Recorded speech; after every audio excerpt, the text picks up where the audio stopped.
I'm a city boy born and bred. But for this adventure, I've been travelling the breadth of rural northern England, coast to coast, starting at St Bees in West Cumbria. There's this tradition, which is that before you set off on this walk, you have to dip your toe into the sea. Heading for the east coast of Yorkshire. So far, I've covered 170 miles. It's such a beautiful landscape. It's almost manicured. Oh, oh, come on! Look at the little ones. Yeah, come on, girls. The final stretch of my west to east journey will take me from the old mining area around Rosedale Abbey to Robin Hood's Bay. Along the way, the North York moors reveal their sci-fi secrets. Could be the future of Britain at stake, couldn't it? It's a thing of beauty, really. The number of objects that we track on a daily basis and detect, it never ceases to amaze me. An industrious past that continues with a hidden shipbuilding industry. I got refused apprenticeship at the shipyard. I started in a small garage. From garage to shipbuilder. That's right, yeah. And majestic giants. Oh, woof, woof, woof. Put on a show that leaves me lost for words. Hey! Oh, just, oh, yeah! It's quite extraordinary, isn't it? Just...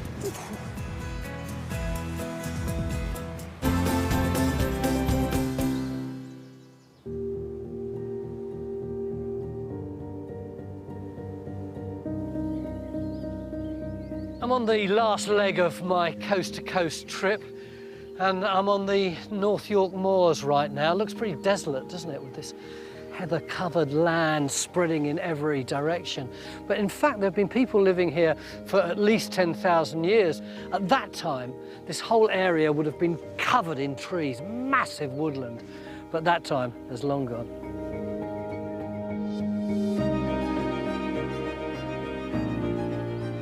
There's always been little pockets of industry here, but it really took off in the 1850s with the discovery of this. That's not just any old piece of rock, that is magnetic iron ore. And there used to be loads of it, which they would shovel into the back of these huge kilns where it would be roasted to reduce its weight, to make it cost effective to transport it. And eventually these big doors in the front of the kilns would open and they'd all be blazing red. And there's these guys who would shovel it all into great big wagons on a train, because this was a railway track here, and it would be transported off to Teesside, where it would be turned into steel.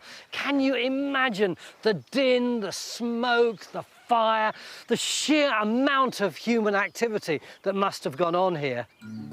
At their peak in the 1870s, these kilns were producing 500,000 tonnes of ore a year, and North Yorkshire supplied a third of all the iron mined in Britain.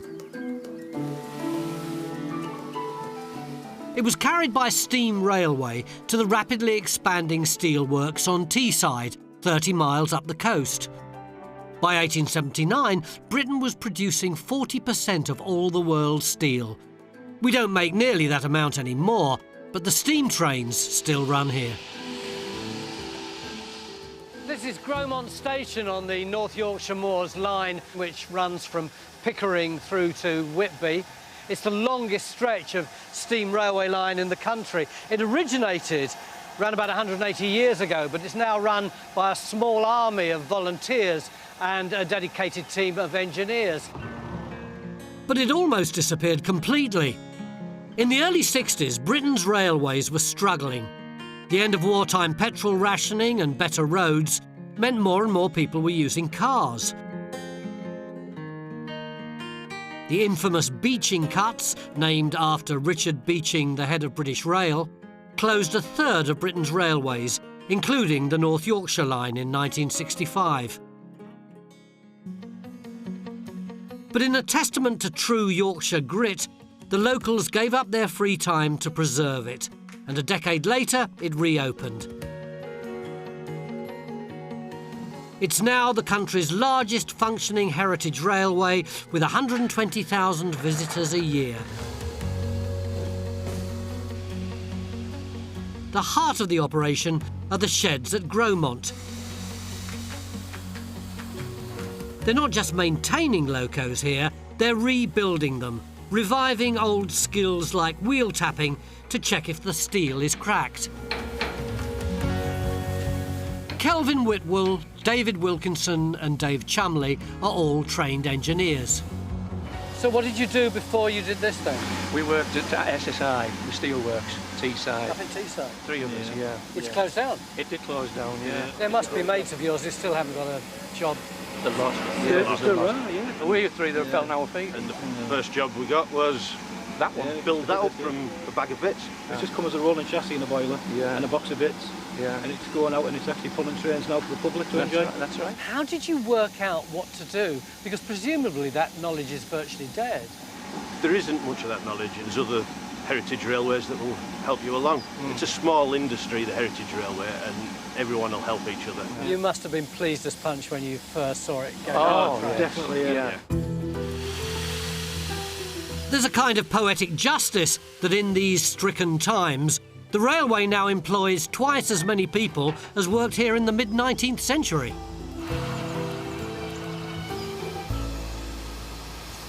These are beautiful, these old trains, aren't they? Never mind walking, this is the perfect way for me to get to the East Coast and the final leg of my adventure. I can't think of a better way to get to the coast. The original track was built in 1836, and in those days the wagons were pulled by horses, a vital supply route to the coast because the roads at that time frankly weren't up to the job. A decade later, it was converted to steam. But before I leave the moors, I've a little detour to make. A last secret to uncover. On my west to east adventure across England, I've been traversing the vast expanse of the North Yorkshire moors on the old steam line. But I've got off the train for now with a mission in mind. And in this particularly secluded spot, that's not something they usually encourage. I've headed inland for a very important reason. Finally, last night, after months of toing and froing and emails and phone calls, I finally got permission to see the inner workings of the largest, most iconic building in this entire landscape.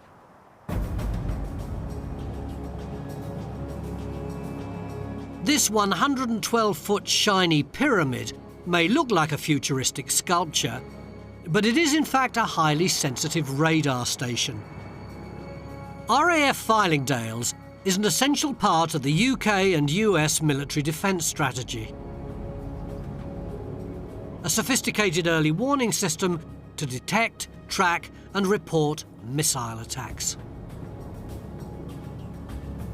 They don't let anyone wander in. I've been given a special pass, and I can't wait to see what's behind those vast panels. Morning, Tony. Good morning. Leader Tim Adcock. Pleased to meet you, and welcome to RAF Fylingdales. Thank you.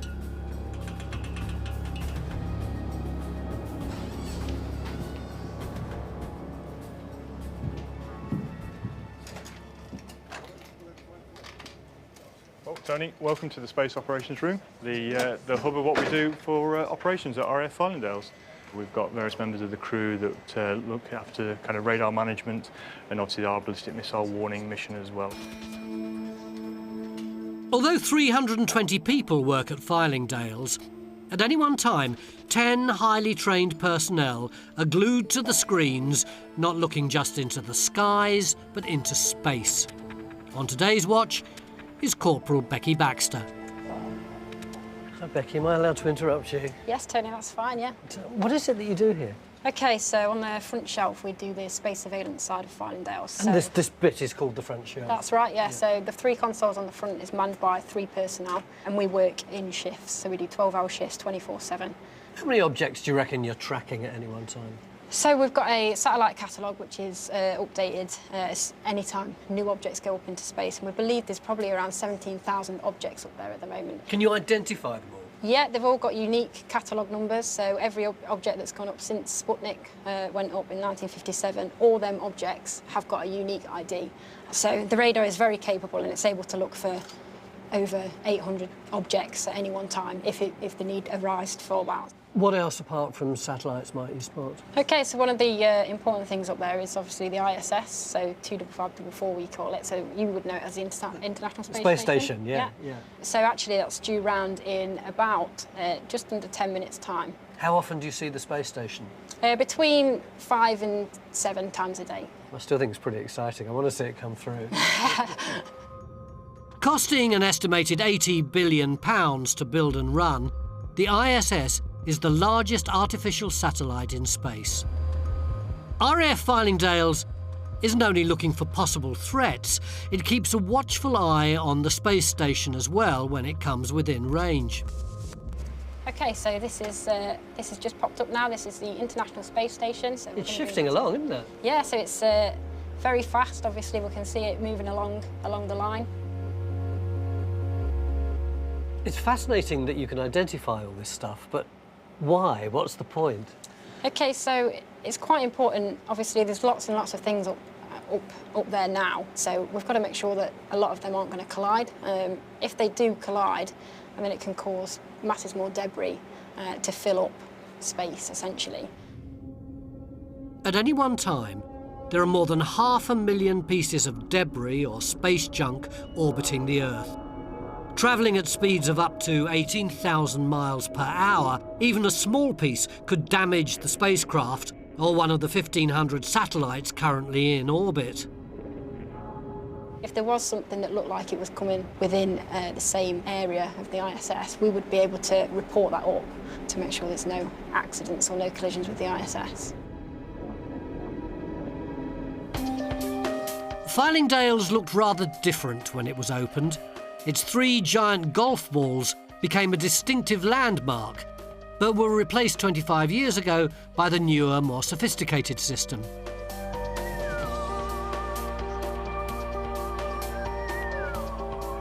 Directly behind those huge panels, team leader James Dickinson is showing me how they effectively see for thousands of miles. So what part of the world is this face looking at? We were looking directly out across southern Europe towards Italy and then directly down towards the Middle East and covering North Africa as well.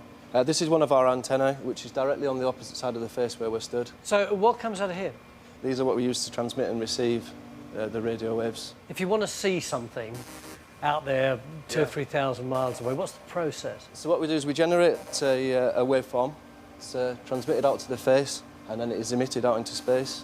And then what we do, as soon as we've transmitted, we switch into receive mode, and the same antenna then is listening for a reflection of that radio wave back. And then when we do receive a radio wave back, that's when we know we've detected an object in space. And how long will it take for it to go out and come back? Our maximum range, we look at 5,500 kilometres, 16 milliseconds. 16 milliseconds to go out 5,500 kilometres. We're travelling nearly the speed of light, yeah. What kind of detail can you see using all this equipment? We can see anything that ranging down to the size of a tennis ball. So you can fire radar off from here, send the signal 5,500 kilometres and detect something the size of a tennis ball and come back here all in... In milliseconds, yeah. I love the way your eyes shine and there's this flicker of pride whenever you talk about it. Yeah, it's a thing of beauty, really. The amount of work that it puts in within a second is outstanding, it's amazing. And the number of objects that we track on a daily basis and detect, it never ceases to amaze me. I can understand James's excitement. This is a one-of-a-kind system. The 3,600 antennae on each face offering a 360-degree view of the skies. But for a Cold War kid like me, Fylingdales has a particular significance. After the Second World War, tensions between the US and the Soviet Union escalated. An uneasy peace existed for many decades, largely because of MAD, mutually assured destruction. It worked on the idea that if each side had enough nuclear firepower to wipe out the other, they'd never use it. But MAD relied on being able to launch a counterattack before the weapons hit their targets, and that's where RAF Fylingdales came in. Funded by the US, this secluded spot was chosen because there was less chance of the system being affected by other radio signals. The Cold War between Russia and the Allies may be over, but Fylingdales' main job remains the same. Launch notification message received. Bay of Biscay. Warrant Officer Dave Pike is in charge of a training exercise, and he's let me listen in. Clock is running. Copy missile warning. Down, standby for sight points. Copy UK. Commander, DPs and SPs are nominal. Equipment is within tolerance. Fylingdales site report is valid for 1 missile. Acknowledged. In the event of a real attack, this would be the front line of the UK and US defences, looking for long-range ballistic missiles launched from land or sea. Okay, guys, we have an AC of no for a launch from the Bay of Biscay. Line close to US missile. Copy that. Line close. Spock and 345. Okay, listen in. Fylingdales has no further mission indications in the system. Crew chief informed missile and request permission to reset the missile count, please. Copy that, Fylingdales. No further mission indications in the system. Mission to reset the missile count is granted. You've got my powerful consent. Thank you. Okay, globe is clear of LMPI tracks. Line close to Spock and 345. Line close to missile. Eyes on for globe clear. What does globe clear mean? It means we've got no further mission indications in the system, so the missile's technically landed somewhere. On this particular event, it's landed in the Atlantic Ocean. So you now wind everything down? That's correct, yes. Okay, back into 1-1, guys. Yes. Okay, Fylingdales, no further mission indications in the system. Crew chief, inform missile and request permission to reset the missile count, please. That was so exciting, but I had no idea what was going on. So initially, when we got the first indication, we got this little red cross. Yeah. It's a launch notification. Basically, the sensors in the sky, the satellites, have picked up a large heat source. Then that launch notification will display to all the guys in the ops room. Once it's identified it's a missile, on the screens will be displayed a launch point and an impact point, a predicted impact point. All this talk of launches and impacts is rather chilling. So I wonder how it affects Corporal Chris Cornish. How do you feel when you're doing that? I mean, I know it's only an exercise, but it could be the future of Britain at stake, couldn't it? We practice regularly, so we don't make any mistakes. Obviously, nerves are kept to a minimum, so we can read the correct data quickly and efficiently. Does this ever really happen to you, that suddenly you see what appears to be a missile that you knew nothing about that just appears on the screen? Usually we do get intelligence, so we are aware of a missile launch. We go into a period of interest for a specific area. But it does happen. There's also testing going on all over the world as well. Some testing in the UK recently. So we do usually know what's going on. We're aware of everything that's going on in our surroundings. But now and again, we do get the odd one that flies out of nowhere. Born out of troubled times, RAF Fylingdales still quietly watches the skies. It's also become a major local employer and manages the 2,000 acres of moorland that surround it. After 50 years, it really has become part of the landscape.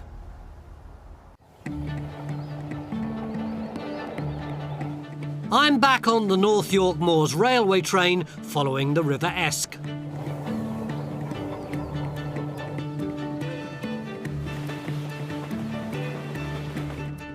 I'm on my way to Robin Hood's Bay, but the river and the railway bring me first to Whitby.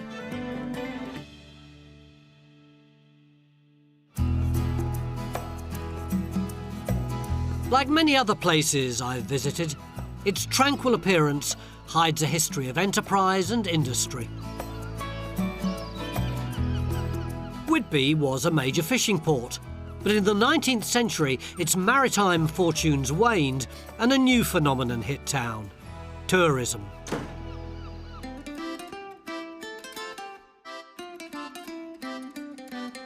One local business was quick to latch on to its money-making potential, and it's still in operation today.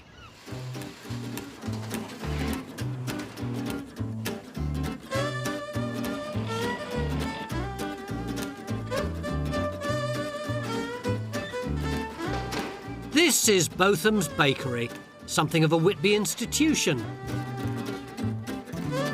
Founded by a formidable Victorian entrepreneur called Elizabeth Botham, it's run today by her great-grandson, Joe. How long has it been running? Since 1865, so just over 150 years now. My great-grandmother, she met a farmer called John Botham, who she married, and they came to Whitby, and Elizabeth started baking at home and selling her pies and bread down at the market to make ends meet. And from those humble beginnings, she rented from the local brewery, and she ran an ale house at the back called the Hole in the Wall, and she sold her bread and cakes at the front. Elizabeth Botham must have been quite something. Not only did she run a business, but she raised 14 children. She'd seen how the town was changing. In 1845, the Whitby steam line opened and brought huge numbers of people from the factories of Leeds and Sheffield, all eager to treat themselves. These days, tourism brings £62 million a year to the town. Botham's still baking for tourists as well as the locals in the same buildings. This may just look like a manky old storage area, but here is writ large the history of Botham's. In here was Elizabeth Botham's original shop, and behind it she had her ale house. You can see the trapdoor where they would lower the barrels in, and you see that equipment up there for lowering stuff down. Looks like something out of Hammer House of Horrors, doesn't it? This whole area here was known as Forester's Yard, and it was completely open except for the doors here, and you can see where the flour lorries used to whack the sides of the doors by accident as they reversed in to the block and tackle, which was here, and you would get the hook over the flour sacks, yank them up there because the bakery itself was up there. Now, though, of course, the new bakery is in here, and that is precisely where I'm going now. I'm going to help with some of the daily orders. With 11 direct descendants of Elizabeth Botham working here, David Arnott is one of the few bakers who's not a relative. 747 white bread biscuits. We've got to get going, shouldn't we? Yeah, we've got a few to make.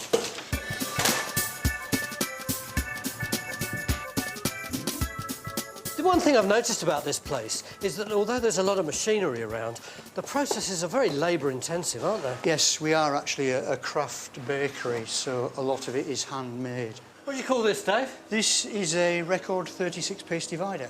Shove it in here. Yeah, that's right. You pull that big lever down. Pull this big lever down. Lift the lever up. Now, fingers crossed. Oh, look. There you go. 36 little round bread buns. The hardest thing is actually getting them out without squodging them. Look at those. I'm going to have a go at one of their specialities with another Botham descendant, Liz Roberts. Liz, oh, hi. I've been told to come and help you do the icing. Right, that's brilliant, Tony. Thank you very much. These look very much like the white buns that I was helping to They make. are very similar to the buns you were making earlier, but these are a richer dough to make them nice and sweet for a tea time treat. And to make them even more special, we're going to top them with some of our Whitby lemon icing. So you just hold it on the top, put a bit of pressure on. It looks scarily easy. Is that all right? Yeah. It's a bit wonkier than... Just hold it a bit closer to the... All right, Hold yeah. it closer to the bun. That's it. It's getting the last bit off I'm struggling with. Look, Lois, look at the difference between that one that I did and that one that you did. Yeah, it's very good for a first attempt. You two are related, aren't you? We are. This is my niece, Lois, the next generation of the Botham family. So you're the 5th generation? I am, yes. Yes. What are these buns actually called? Whitby lemon buns. Except I don't think they're going to eat mine, which look more like the Whitby lemon car crash. Look at the mess I've created. That's hideous. Do you reckon these are similar to the ones that were being produced here 100 years ago? Oh, certainly, yes. The recipe hasn't changed at all in 100 years. Are we going to have to bin these, or will you be able to make those a bit No, neater? I can adjust them for you. Adjust them. Slightly adjusted buns, and then they'll be for sale. So I haven't exactly excelled at cake making. Maybe I'll do better at cake selling. Can we help you? What would you like? 2 pork pies, please. surprise. You just know he's doing all the work, is it that? Thank you very much. You've got the job. I don't think I have. And how long are you going to be working here? Oh, 5-10 minutes. Cherry Bakewell, to Ice Fancies, he's doing ever so well, isn't he? There we go. Is he training? He is. He's doing very well. Hey, well, look at that. You just split the bag. No, it was like that. Possibly I need a bit more practice, like 150 years worth. Maybe I'll stick to the one thing I know I can do with pastries. This is the world-famous Whitby lemon bun. Now, most people will buy one and eat it like that, obviously, except for the locals, who go like this. And then go like that and eat it as an icing sandwich. I'm trying to think. It's a pretty sensible way to eat one of these. It's a taste for Whitby's seaside delights that has really kept the place afloat in the last decade, as tourism is the town's top earner. There's still lobster and line fishing, but the last of the deep-sea trawlers sailed away a few years ago. But Whitby hasn't quite given up on its nautical heritage. Hidden away behind tarpaulin on the quayside is something remarkable. A major shipyard. Parkhall Marines has weathered the storms of the last 40 years, steered by its owner and founder, Jim Morrison. What are they doing here then, Jim? Well, this is where we start off, Tony. First, this is what we call the assembly hall. This is the engine room section, which is the first section we do. And this is the accommodation section, the aft section of the boat. So these two bits will eventually join together. Jim's team make tough working boats, trawlers, destined for the North Sea. Once these are all assembled... When you say assembled, does that mean then that they are manufactured as little jigsaw bits off-site? Well, more or less so, yeah. Years ago, all these would be cut out by hand. Yeah. But now it's all done computerised, and then they come in as all these small pieces which we assemble together. So, although I hope you won't be offended by me saying this, it looks a bit like a scrapyard. Actually, everything's there. You know where it's all going to go. We know where everything goes, yeah. Parkhall is yet another family-run business with humble beginnings. It opened in 1971. We started in a small garage, me and a partner. I mean, the first boat we ever built was a small 10-metre boat. But I never in my wildest dreams think it would finish up like this. From garage to shipbuilder? That's right, yeah. It's strange how things go around. I got refused apprenticeship at the shipyard and I finished up building ships. Why did they refuse you? I don't know. Maybe it wasn't think it was suitable, I don't know. Yeah. Jim's business follows a long history of maritime industry here. 200 years ago, Whitby was England's third largest shipbuilding centre after Newcastle and London, with 11 busy yards crammed along the estuary. Captain Cook had the vessel that would take him to Australia, the Endeavour, built just across from where Jim's yard is now. By 1900, Britain owned half the merchant ships afloat, but the cost of building increasingly bigger craft saw the decline of the industry in the UK. Parkhall is keeping the skills alive that made us the world's premier boat builders. It's exquisite, isn't it? You can understand why people who've bought a boat like this want to come and have a look at the propeller. Yeah, it's very impressive when you see it like that, yeah. But you can't see it when it's at sea. No, hopefully you'll never see it anyway, put it that way. The workmanship is breathtaking. This nickel alloy and bronze propeller is made from a single mould and weighs 3/4 of a tonne. It's not until you get up close that you really get the scale of the build. This boat is 24 metres long, 9 metres wide, will carry 30 tonnes of fish and a crew of 7, and costs around £2 million. God, Jim, this is a bit big, isn't it? It is, yeah, but it isn't as big as the last boat we've built. This is like a medium-sized boat, Tony. How long have you been working on this one? I've been on it about 5 months. And by when do you think it'll be ready? Be ready to lift in the water in 4 months' time. There's a lot of blokes crawling all over it. Yeah, we are. What sort of trades are they? There's joiners, there's electricians, pipe fitters, platers, welders and painters. So you're providing a lot of work for the community. It's not just your core team.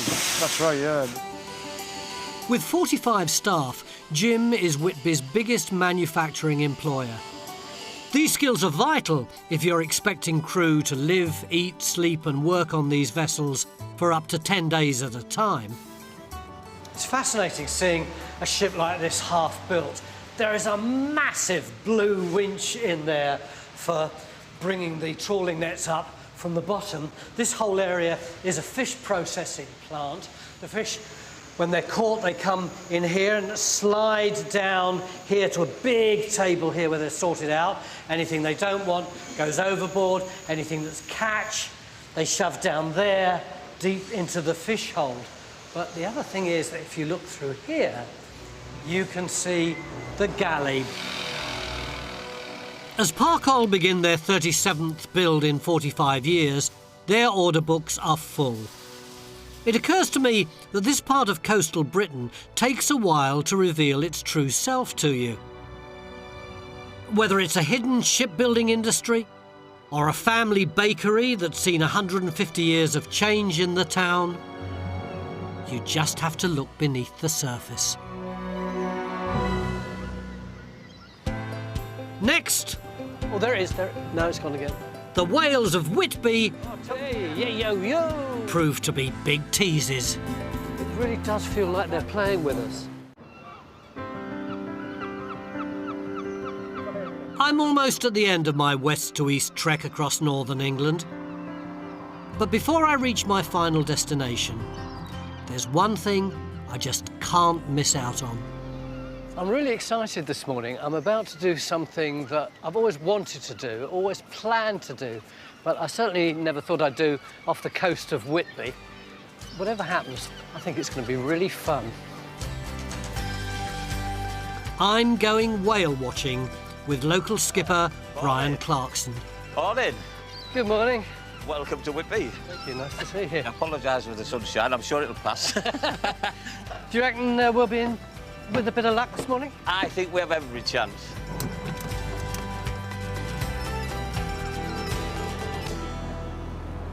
What kind of whales might we find? Predominantly minke. Are there likely to be any clues around which will tell you there could be whales in the proximity? Yeah, for sure, yeah. Seals and gannets. Everything's here for food. Big shoals of herring come to the Yorkshire coast this time of year to spawn, and everything, I'm afraid, is here to eat them. Yeah. If we can find the herring, we'll find the whales. I've just got a shout of a boat just ahead of us, and he has 2 whales next to him now. Ooh. So we're only 5-10 minutes from the harbour, and we're literally, hopefully, fingers crossed, 5 or 10 minutes away from a whale, yeah. At one time, boats sailed out of Whitby to hunt whales rather than watch them. From the late 18th to the mid-19th century, a fleet of 55 whalers hunted almost 3,000 whales. In the days before refined oil, whale products were used in all sorts of things, from lamp oil to paint. And the whales here were all but wiped out. It's why it's so exciting to know they're back swimming in English waters.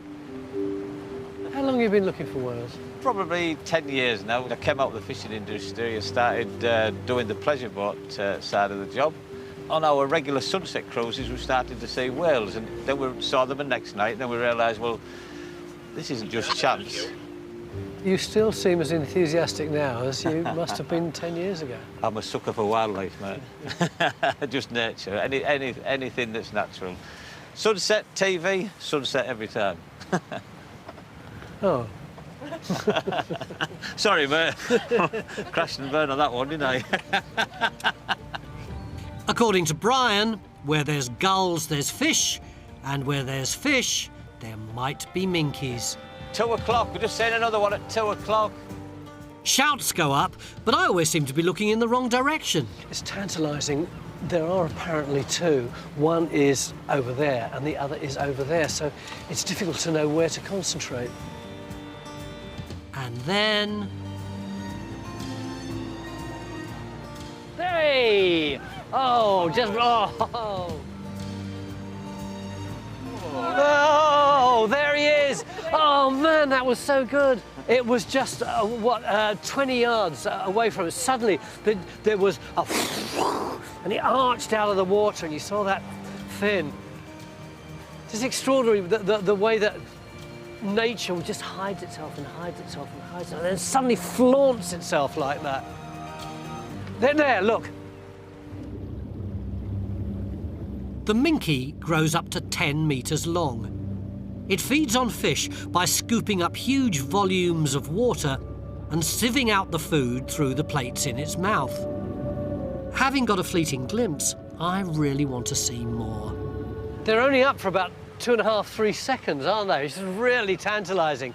Someone points out one, and by the time you've craned your head round, it's gone. Do they ever stay up for much longer? Oh, yes, we get... Just occasionally, we stop the boat and they'll actually roll around next to the boat, and they call it spy hopping. They'll actually stick their heads out of the water and check us out. Oh, there it is. No, it's gone again. It should come again any second. There it is. Yeah. And straight again, ahead of us. Not a deep dive. So just like an arc like that. There, yo. There, another one further out. Hey, yeah. I know it's ridiculous, but it really does feel like they're playing with us. Oh, woof. Goodness. Yeah. Did you see that? It is quite extraordinary, isn't it? Just... Hey. We're within a breadth of them now, which is a kind of mixed blessing, as the minkies are fond of their fish. Smell it? Yeah. Yay! Got the smell then. Stinky minky. The excitement on board has certainly got my fellow whale watchers fired up. I think I heard you squeaking a bit. Yes. Well, it's just the best experience of my life. I trained as a biologist originally, yeah. and I've always loved animals, and just seeing a cetacean up close, alive instead of dead, was absolutely wonderful.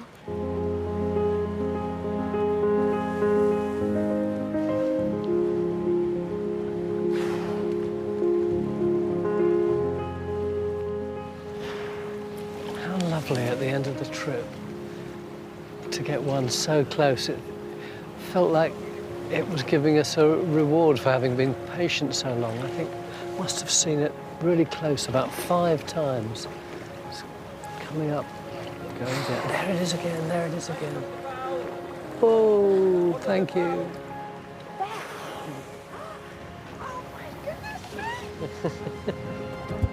I was excited at the prospect of seeing one whale today. We ended up seeing 16. I love the way nature's so demure. For most of the time, there was just the water and just an occasional tail. And then suddenly, it wasn't demure anymore. Then it was like the whale was flaunting itself, just showing off. Bam, bam, bam, bam. All over the place. I can tick that one off my bucket list, can't I?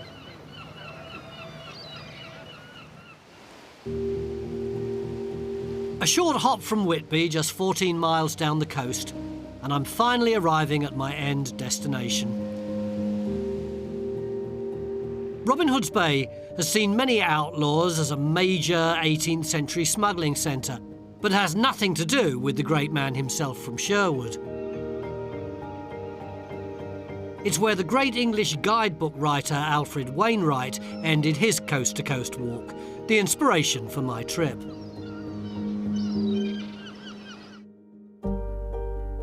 I started my adventure at St Bees Beach on the west coast of Cumbria. cut a swathe across the heart of northern England to arrive on the North Yorkshire coast. In those 190 miles, I've crossed 3 national parks, 11 rivers, 2 of England's biggest lakes, and its most mountainous region. Come by, come by. I've learned some countryside skills, from herding herdwicks in Borrowdale to driving a computerised combine in the Vale of York. It's the size of a house. I've seen that it's not only a beautiful place, but a productive one. It's a really nice beer, actually. A hive of small industries. Wow.